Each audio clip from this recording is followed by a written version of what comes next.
Estamos en una fugaz visita a Argentina. En este país, el presidente Javier Milei, quien apenas asumió hace 4 meses, afronta uno de sus mayores desafíos, una marcha multitudinaria en defensa de la educación pública. Este martes, unas 800.000 personas marcharon en Buenos Aires y en todas las ciudades de Argentina defendiendo el presupuesto para la educación superior que el gobierno de Javier Milei, como ha hecho con muchos otros ámbitos, quiere cortar, pero como él dice, con una motosierra, sin comprender que en política a veces esos recortes se deben hacer con la precisión de un bisturí. Casi todos, incluyendo los partidarios de Milei, defienden la educación pública superior en Argentina y todos, incluyendo muchos de los partidarios de Milei, se manifestaron contra ese recorte.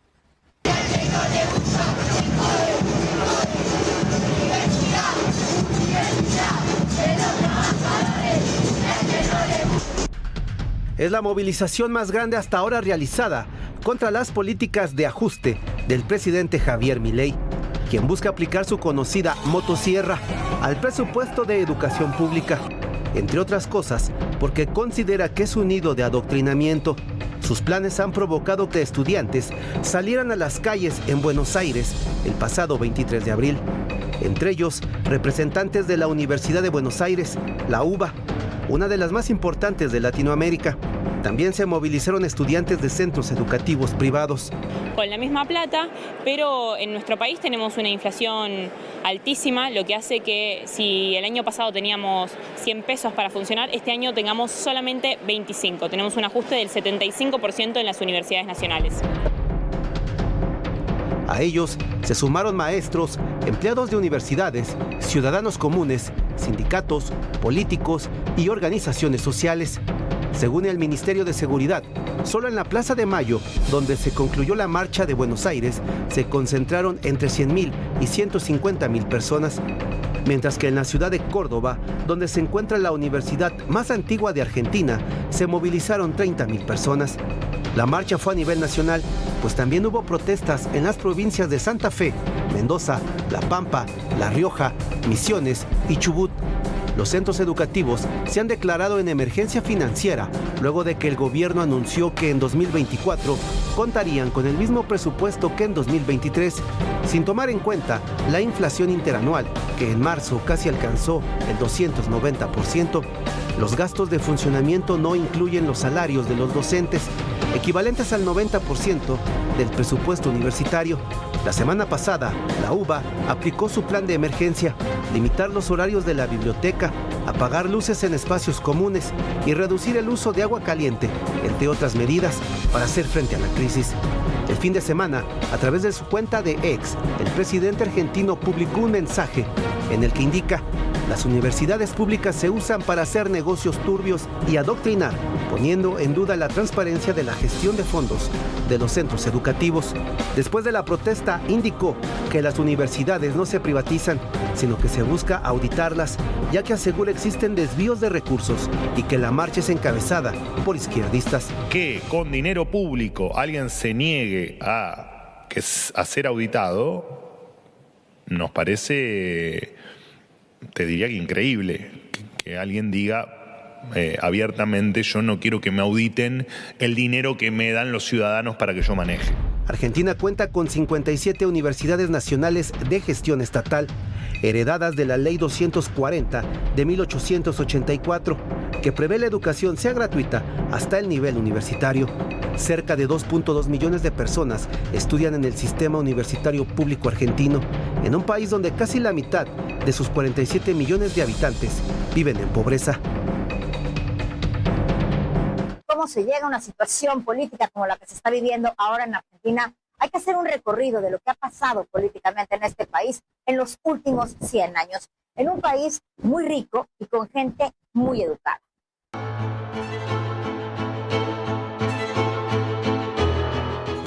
Mario Vargas Llosa se pregunta cuándo se jodió el Perú. Nosotros nos podemos preguntar cuándo se jodió la Argentina. Podríamos ir más atrás, pero comencemos en 1930. Un joven militar es enviado como agregado a la Italia de Mussolini, del que se convierte en admirador.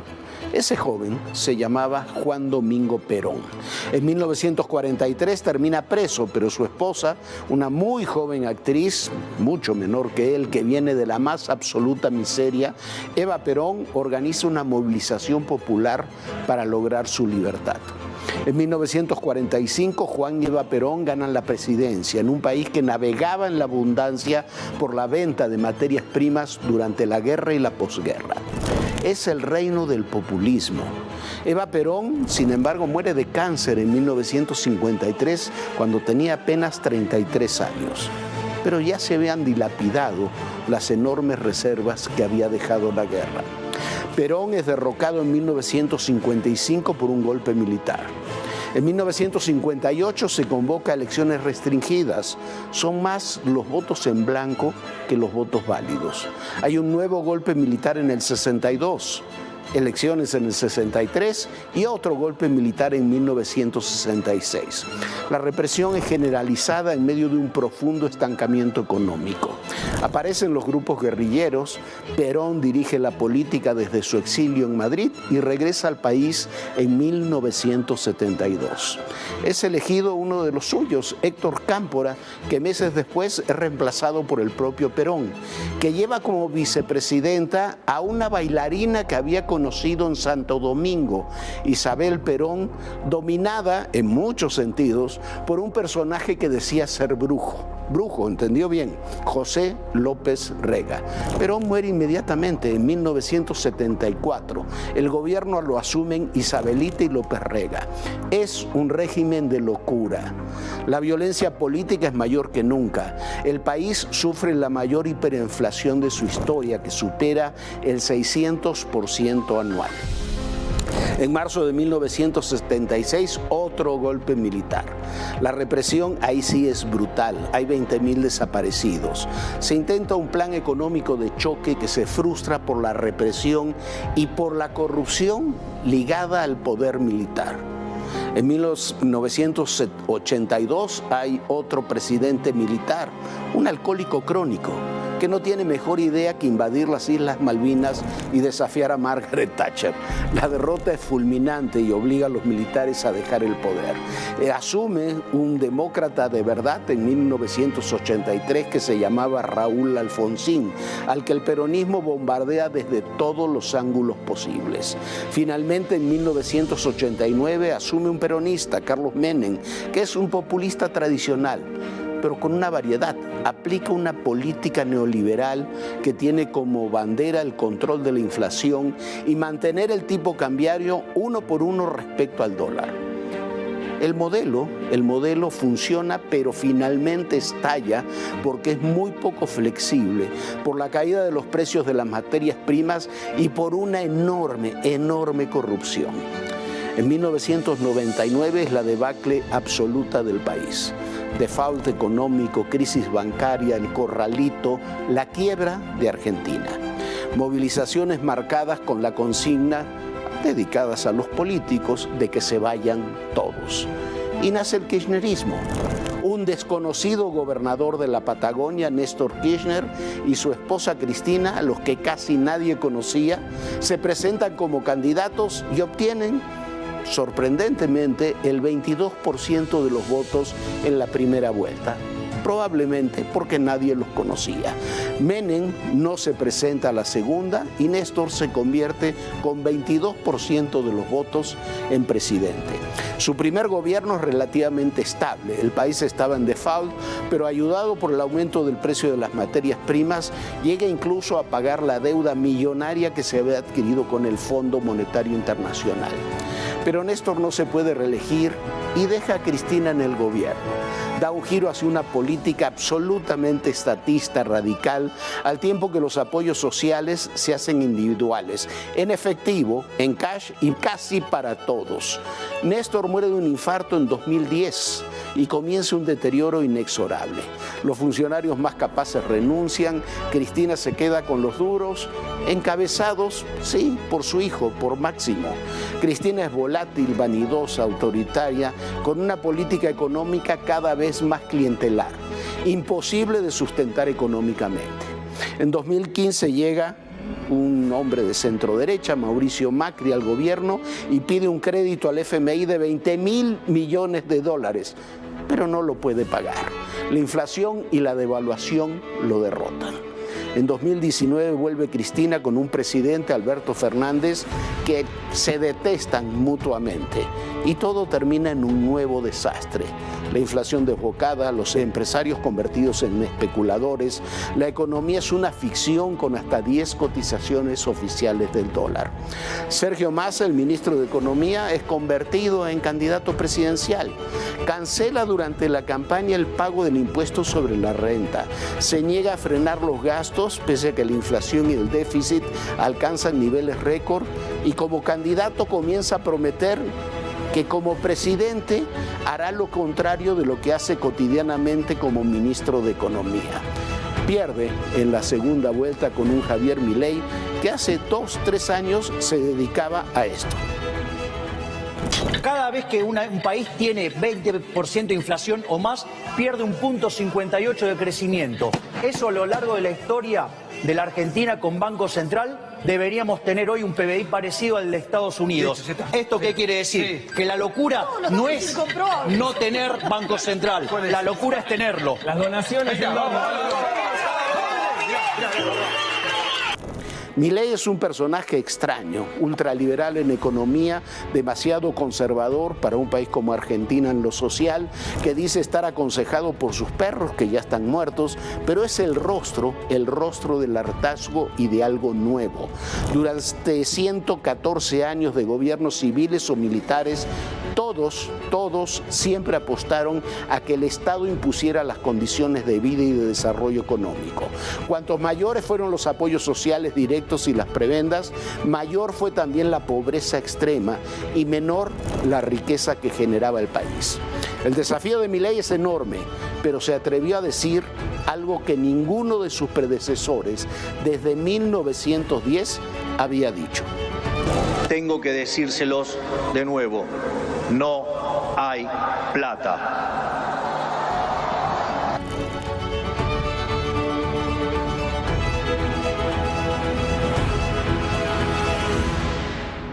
La transversalidad de esta demanda, o sea que cruza todas las clases sociales y a todos los partidos políticos, es fundamental para comprender la magnitud de esta manifestación y es lo que ha obligado a Milei por primera vez, en medio de toda la verborrea que siempre rodea al presidente argentino, a dar tímidamente marcha atrás en alguna de estas medidas. Pero lo cierto es que el recorte que se quiere hacer al presupuesto de la universidad pública no puede realizarse de las condiciones que el propio Milei desea.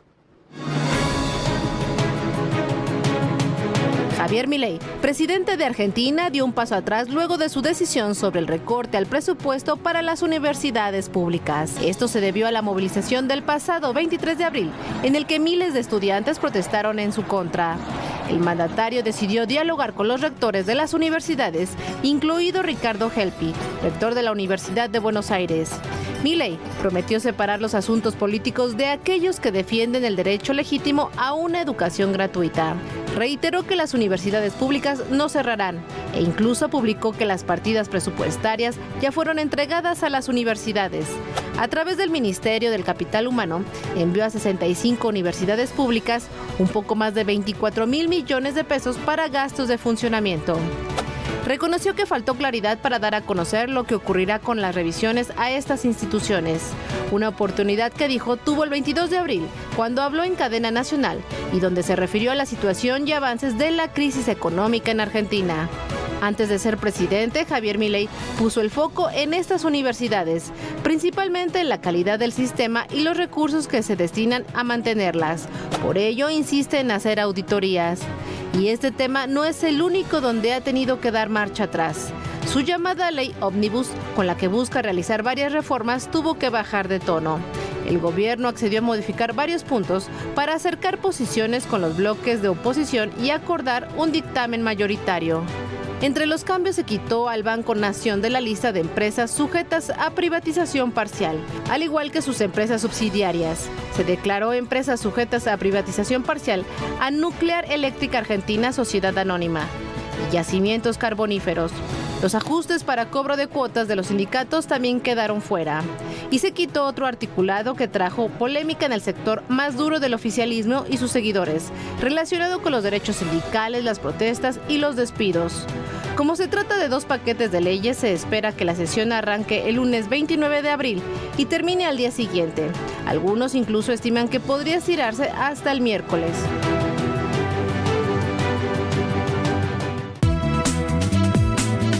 Somos el primer país exportador. Renunció, ¿por qué? Porque no estaba de acuerdo. La magnitud que ha tenido el narcotráfico mexicano.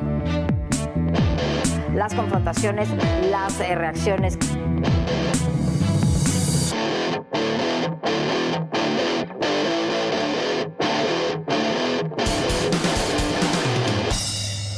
Esta semana el gobierno de México montó en cólera con un informe del Departamento de Estado de la Unión Americana. Pero ese informe, lamentablemente, es cierto. El presidente López Obrador sigue molesto con el Departamento de Estado de Estados Unidos por el informe anual sobre derechos humanos. En días pasados, el secretario de Estado, Antony Blinken, presentó los resultados del análisis basados en reportes de dependencias del gobierno, organizaciones no gubernamentales y medios de comunicación. En él asegura que en México continúan las ejecuciones extrajudiciales, desapariciones forzadas, detenciones arbitrarias, feminicidios, actos de tortura, libertad de expresión y violencia de género. Además, señala las desacreditaciones en la sección ¿Quién es quién en las mentiras?, en la conferencia matutina del presidente, donde las y los periodistas sufren acoso, ciberataques, intimidaciones y hostigamiento. Este jueves, el presidente insistió que el reporte es basura. Es muy lamentable que el Departamento de Estado se apoye en pura información basura de nuestros adversarios. Ellos no son nadie para estar extendiendo cartas de buena conducta a países y a pueblos independientes y soberanos. Dicen, no, es que lo hacemos desde 1977. Pues ya quítenlo, porque eso es obsoleto. Cada año el Departamento de Estado presenta el Informe Nacional sobre Prácticas de Derechos Humanos, en el cual se analizan las prácticas en este rubro de casi 200 países para conocer los avances en materia de derechos individuales, políticos, civiles y laborales. En el caso de México se dividió en 7 apartados que dieron cuenta del avance o retroceso del gobierno federal en la materia. El documento hace referencia a los ataques al Poder Judicial, en específico a la Suprema Corte de Justicia de la Nación, así como a periodistas y organizaciones civiles.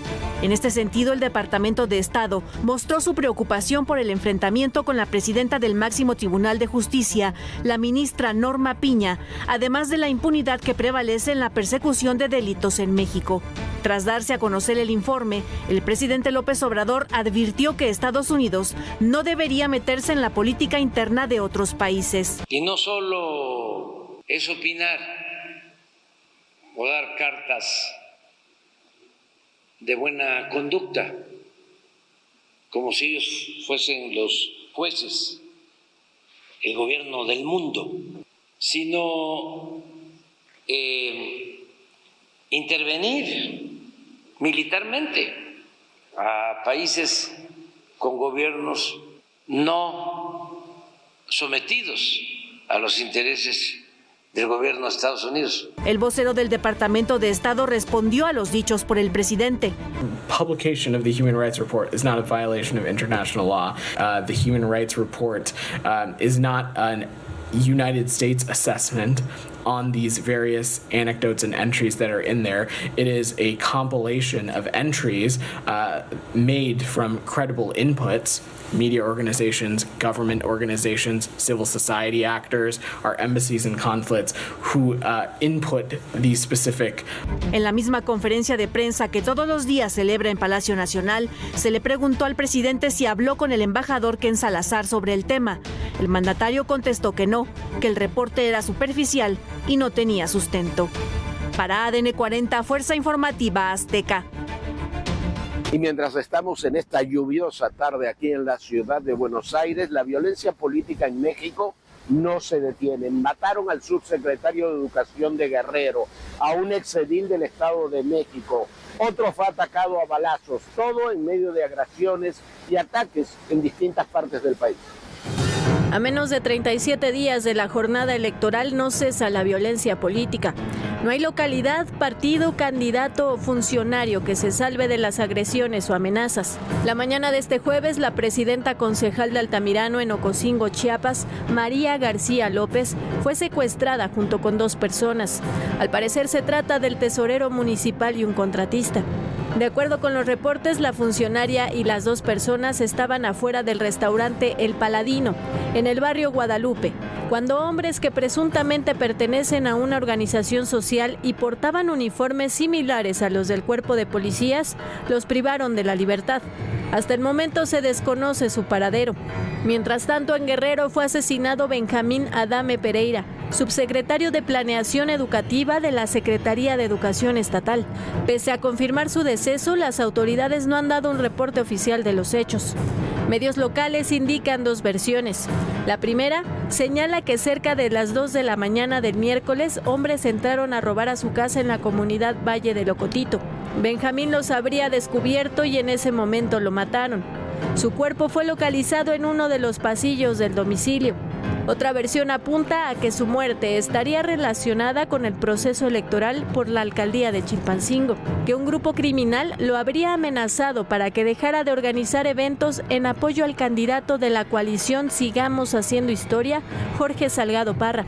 En el Estado de México fue asesinado el presidente municipal de Ixtapaluca, Fernando Fernández García. Los reportes indican que fue interceptado por hombres armados quienes le dispararon en al menos 10 ocasiones. Horas más tarde, policías del Estado de México detuvieron a 4 personas vinculadas con el asesinato. Esta banda, dedicada a la invasión y despojo de predios, está liderada por un sujeto identificado como el Pinocho. De acuerdo con la investigación, el exalcalde acudió a un predio de su propiedad donde descubrió que se encontraba invadido. También en la entidad mexiquense, sujetos armados atacaron la casa de Arturo Lara de la Cruz, candidato de Movimiento Ciudadano a la presidencia municipal de Amanalco, quien resultó con heridas en una pierna. Los agresores dejaron una advertencia para que abandone la contienda. En enero del año pasado asesinaron a su hermano Miguel Ángel, quien era síndico por Movimiento Ciudadano. Lo cierto es que la violencia no solo es contra políticos.